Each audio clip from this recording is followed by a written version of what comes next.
Hello everybody, in this video I'm going to show you how to get your Solana wallet, or if you want to locate it or if you want to find it easily, this is the guide for it.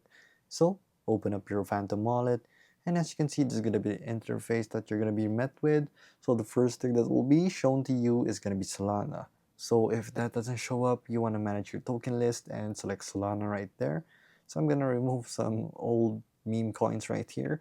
So basically, if it still doesn't show up, you can press the receive button right here, and then you will be able to locate it. You're gonna have your Polygon, Ethereum, Bitcoin, and Solana address here ready.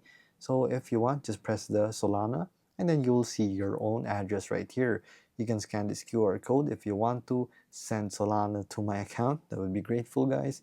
Or you can even copy it right here, and I can share it to someone who I want to receive Solana from, or from my other wallets. So basically, that's how I locate my Solana on my Phantom wallet. If this video was helpful, please hit the like button and don't forget to subscribe.